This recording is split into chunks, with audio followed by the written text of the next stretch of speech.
Meenakshi, Faculty of Allied Health Science, BSc Technology courses. Apply now.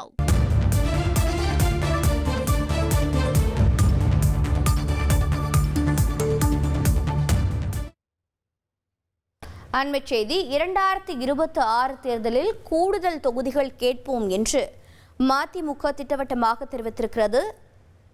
தீர்மானமும் நிறைவேற்றியிருக்கிறார்கள். இது தொடர்பாக மதிமுக பொதுக்குழுவில் தீர்மானத்தின் போது உறுப்பினர்கள் பலத்த கரகோஷமும் இந்த தீர்மானத்திற்கு எழுப்பியிருக்கிறார்கள். அண்மைச் செய்தியாக பார்த்து வருகிறோம். மேலும் விவரங்களை செய்தியாளர் சதாசிவம் வழங்கிட கேட்கலாம். சதாசிவம் வணக்கம். கடந்த முறை எத்தனை தொகுதிகள் மதிமுகவிற்கு திமுக தலைமையில் ஒதுக்கப்பட்டது? இந்த முறை அவர்களின் கோரிக்கை என்னென்னவாக இருக்கிறது? விவரிங்க. நிச்சயமாக வணக்கம். அதாவது ஈரோட்டில் மதிமுகவின் 31வது பொதுக்குழு, அதாவது தலைவர் ஆடிட்டர் ராஜன் தலைமையில் தற்போது நடைபெற்று வருகிறது. இந்த பொதுக்குழுவில் பார்த்தோம்னா மதிமுகவின் பொதுச் செயலாளர் மதிமுகவின் பொதுச் செயலாளர் வைகோ மற்றும் முதன்மை செயலாளர் துரை வைகோ உள்ளிட்ட 1800க்கும் மேற்பட்ட பொதுக்குழு உறுப்பினர்கள் பங்கேற்று வருகின்றனர். ஈரோட்டில் அதாவது முதல் முறையாக மறைந்த மதிமுகவின் பொருளாளர் கணேசமூர்த்தி இல்லாமல் நடைபெறக்கூடிய முதல் பொதுக்குழு. அதே போன்று ஈரோட்டில் 3வது முறையாக மதிமுகவின் பொதுக்குழு நடைபெறுகிறது. இந்த பொதுக்குழுவில் பார்த்தோம்னால் 28 தீர்மானங்கள் முன்னிறுத்தப்பட்டது.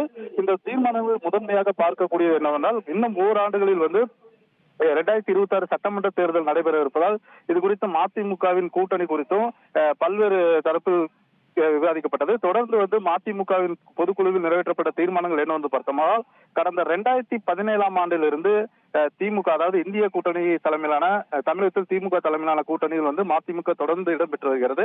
அதே போலவே 2026 சட்டமன்ற தேர்தலையும் மதிமுக திமுக கூட்டணியில் தொடர்ந்து இடம்பெறும் என தீர்மானம் நிறைவேற்றப்பட்டது. தொடர்ந்து அடுத்தபடியாக பார்த்தோம்னால் மதிமுக 1997ஆம் ஆண்டு முதல் 2010 வரையில் மாநில கட்சியாக அங்கீகரிக்கப்பட்ட கட்சியாக இருந்தது. தற்போது அங்கீகரிக்கப்படாத கட்சியாக இருப்பதால் மதிமுக தேர்தல் ஆணையத்தில் அங்கீகாரத்தை பெறும் வகையில் 2026 சட்டமன்ற தேர்தலின் போது திமுகவிடம் அங்கீகாரத்தை பெறும் வகையில் அதிகமான தொகுதிகளை கேட்டு பெறுவோம் என முக்கியமாக தீர்மானம் நிறைவேற்றப்பட்டது. இந்த தீர்மானத்தை நிறைவேற்ற உடனே மதிமுக பொதுக்குழு உறுப்பினர்கள் மிகுந்த கைத்தட்டல் ஆரவாரம்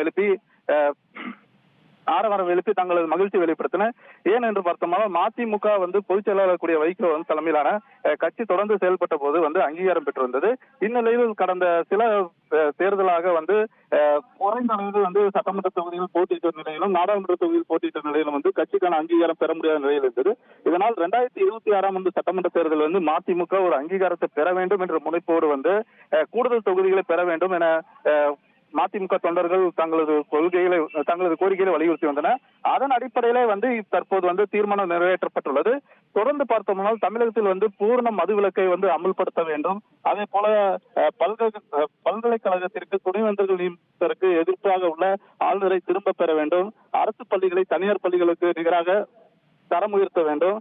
தொடர்ந்த கீழடி அகழ்வாராய்ச்சி மத்திய அரசு ஏற்றுக்கொள்ள வேண்டும் உள்ளிட்ட 28 தீர்மானங்கள் முன்மொழியப்பட்டது.